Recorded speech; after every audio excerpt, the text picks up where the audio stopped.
So before going to the patient, make sure to prepare first all the materials that will be needed in the assessment, such as the pen light, lubricant, the hospital gown, the drapes, and the gloves. Then, make sure also that you wash your hands properly using the proper hand washing technique to ensure that there is no transmission of microorganisms. Then, provide some privacy to the patient by closing the windows or curtains. After it, introduce yourself to the patient, explain the procedure as well as seek for the patient's consent. So, good morning po madam. Ako po si Carmela, student nurse po ng BK University. And andito po ako ngayon para i-assess po yung anus nyo po, tas yung rectum nyo po.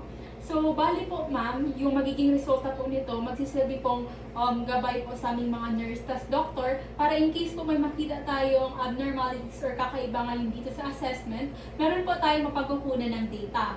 Wag po kayo madam mag-alala kasi lahat na makukuha po natin dito na data sa assessment na to ay mananatiling confidential po. Also, i-guide po naman kita madam all throughout the assessment and kailangan ko lang po sa inyo is sundin niyo po yung mga instruction ko po para po mapadali yung assessment. So, okay lang po ba yun madam? Okay. After it, ask the patient for some subjective data such as the past health history, the present health history, genetic health history, as well as any related symptoms or diseases and infections related to the anus and rectum of the patient. So, ma'am, pwede po ba kitang tanungin about if ever meron po ba kayong mga nararamdamang pain or anything dyan sa anus and rectum niyo po? Okay, wala. And nahihirapan po ba kayo sa pagtatae? Or meron pong nakikita kayong any discharge if ever kapag tumatae po kayo? Okay, wala din. Okay. So, sumasakit po ba siya, madam? Okay, so, okay.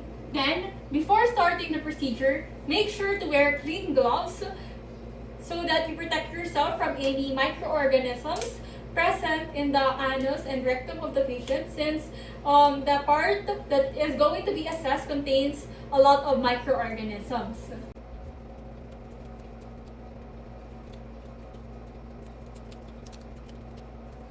After it, prepare the client for the procedure. Let her change into a hospital gown and let her remove all the clothes in the lower extremities while putting a drape on that area so that the only part that is going to be exposed is the only part that is going to be assessed. Also, make sure to position the client into a left lateral position. Then, drape. Use a drape so that the only part that is exposed is the one that is being assessed. Drape the patient, exposing only the anus area and the rectal area. Okay. So, okay ka lang po ba, ma'am? Okay, so magsa-start na po ako, ma'am, ng procedure, okay? So, first is inspect the anus of the patient and the surrounding tissue for any color and integrity and skin lesions. So, inspect the color of the anus and the skin integrity, and as well as if there are presence of any lesions. Okay, the next is to put a lubrication on the fingers and then palpate the anal canal and the rectum using the finger that is lubricated. Okay, then palpate it using the lubricated portion. Okay. Okay, inspect it.